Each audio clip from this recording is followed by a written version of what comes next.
guys, John here. I'm monkeying around with the Cadillac a little bit today, and I've also got my new camera out, so I'm trying that out. My Nikon Z30. You can all think I'm in Canada now, don't you? Because I said Z, but fooled ya. Anyway, we got to look at this thing. I've been sanding on it all day yesterday, pretty much, and sanding on it more right now, and I'll show you a couple things I found. Well, of course, what do you think you're gonna find on a car like this? Rust. But that's obviously rust. A lot like what I found on the hood that I had to get rid of. So I stripped the whole hood. I'm not gonna strip all this. I am gonna strip this section because I think that'll cure it. I'll just have to strip it and treat it. Also gonna work on getting the roof and the hood, sand it off, and ready to shoot some epoxy primer on it. I'll tell you what, you find a lot of stuff once you start sanding. And all these things here, now when I shoot the epoxy primer on, I'm not gonna shoot the whole car. I'm gonna shoot just the spots where there's bare metal. So, and there's plenty of those, but most of it's localized to the roof and the hood. This door has got a lot of bare metal on it, so I'll be doing that. Most of the bottom, because I just wanted to get rid of a bunch of rust. There's a bunch of spots I have to treat, like that one right there. And you know what happened? If you shoot just a thin primer over that and paint, you'll see every one of these little marks. All this little stuff will show right through the paint, like it doesn't even, like the paint's not even on it. It'll just show, I know, because I've done it before like a dummy. But hopefully I've learned something since then. So what I'll do is there's gonna get a pretty thick coat of primer surfacer and then blocked out. I gotta do some hand sanding up here on the edge. I can't get to it with the DA. Got some more spots on this side. It's gonna take some prime. And I will epoxy prime all the jams and everything.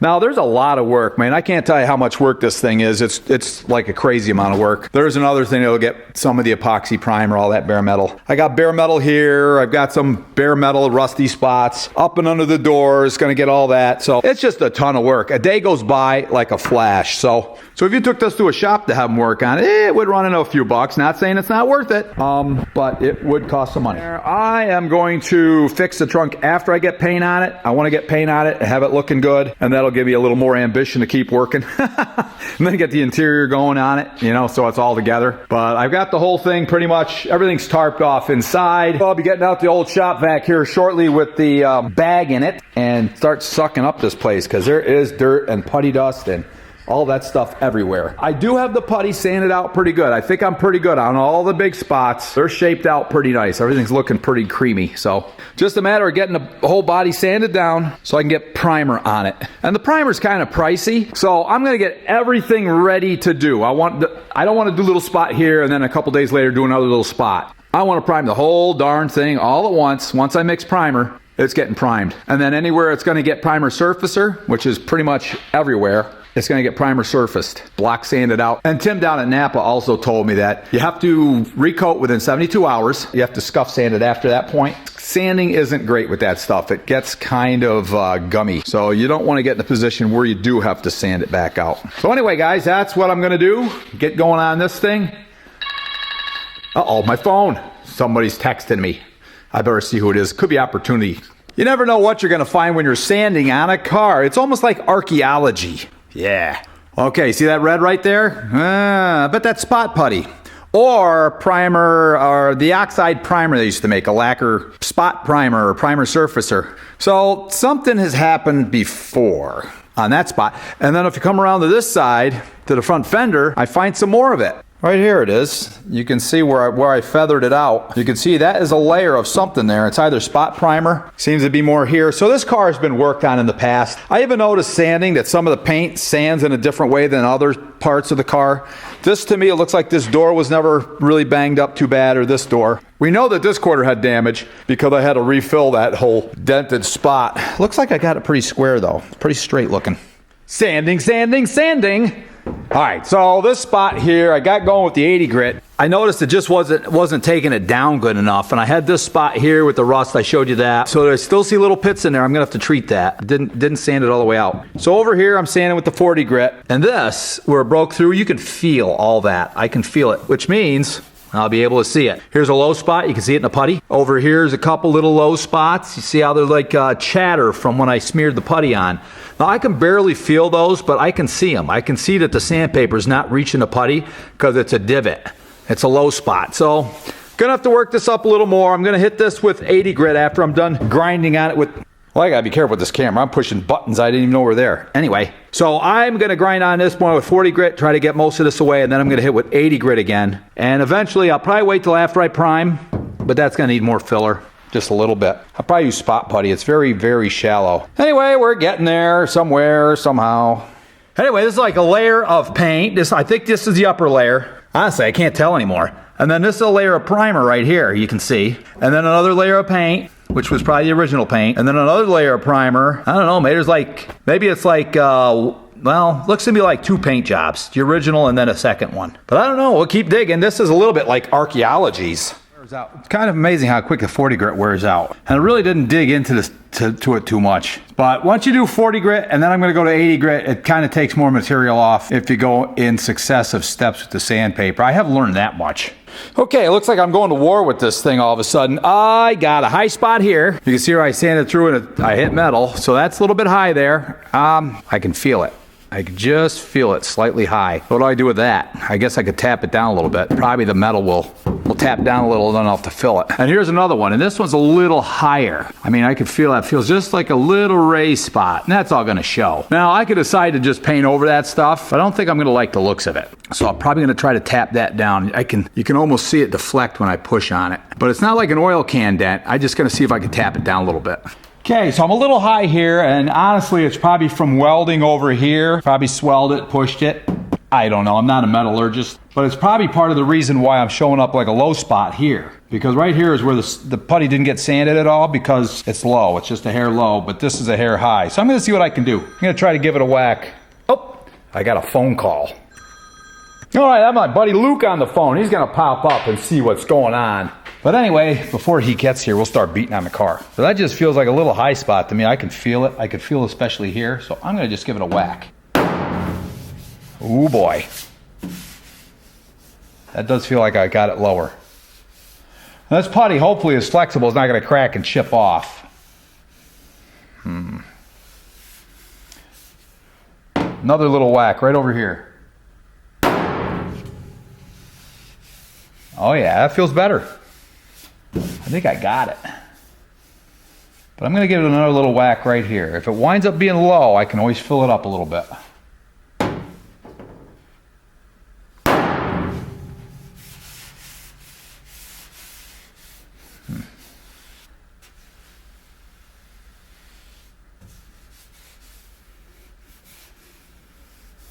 Still a little high right there. We're right in the middle of it. Oh, that did it. That did it.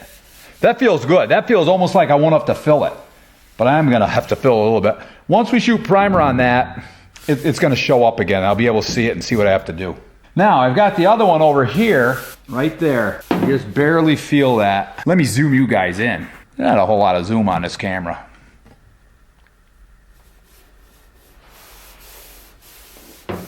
Right here. Oh, I made a dent out of it. But you know what? A dent is better than a high spot. Little dented there. Feels a little high here. Yeah, little dent there. And this feels pretty good. This one feels really good. You can't see it now because I got to zoom you back out. Or zoom you in. I don't know. I got to zoom something. Anyway, that feels much better. I think I'm going to live with that. Well, I figured it's about time I started taping things off a little tighter. So I got this green tape, and I got a narrow piece. So it's like, I don't know, it looks like 5/8 width, or maybe 3/4. Anyway, it bends easy. It goes right around. I'm getting them pretty good, I think. Taping all the way around these things. I'm going to tape this in such a way where everything's covered, except for the push button, so I can still open and close the doors. I got to be able to do that while I paint. So I'll have to come up with some way of taping it shut when I do shoot the paint on it. And you don't want too much tape in the way, obviously, because I got to get paint down in here. So, and primer and everything. I got to still be able to sand. So that's what I'm doing. So this thing's bald. Yeah. What I've got here is I've got all of the paint stripped off the roof, and about a week and a half ago, it's been that long, I hit the whole thing with Ospho, and I used a foam brush and I soaked the whole thing, and this is what it looks like. You can see it on here. Just a little bit. You can see there's a little film of it. And that's basically an acid, I guess, is the story. So to clean it up and get it ready for painting, I have to wet it all down with Ospho again and then rinse it with water. Now, I don't want water getting all the way down the pillars and all that and the Ospho and all that stuff. So I'm going to do this in as most controlled a fashion as I can do it. So wish me luck. All right, I'm going to try doing this. I'm going to do a small section at a time because I don't want to get it out of hand.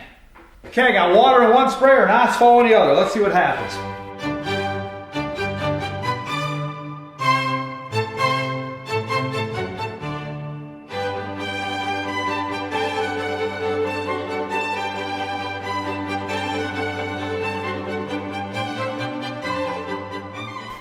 Most people would start by putting the gloves on, not me, man. I wait till I get going. Then I smarten up and put the gloves on.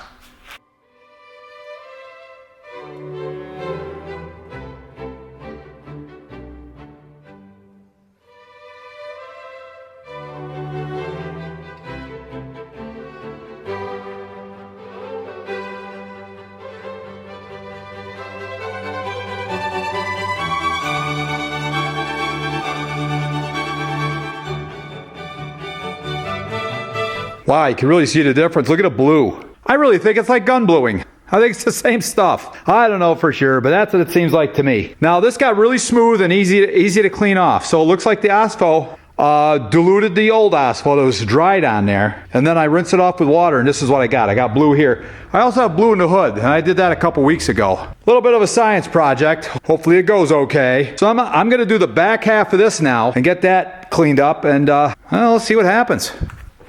Wow, you can really see the difference between where I've rinsed it off and where I didn't. I mean, it's a startling difference. Now, get that cardboard so it's under the lip here and stays there. I don't want it dripping down on the inside of the car. Obviously, I don't want that to happen. Okay, so I got clean rags. I got my Ospho. Do that again.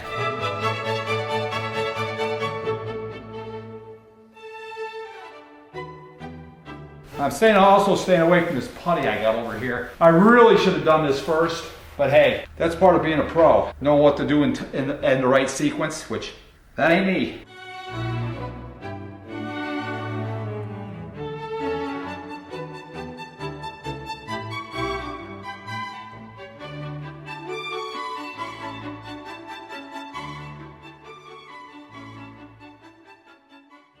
You know, this wasn't the end of the world doing this. I was thinking what a pain it would be, you know, having to spray water on it. First off, I'd like things that you just spray on once and you leave it. That'd be great. But I guess to get a nice paint job and not have rust bubbling up through, you're gonna have to get the Ospho off. It's a residual acid.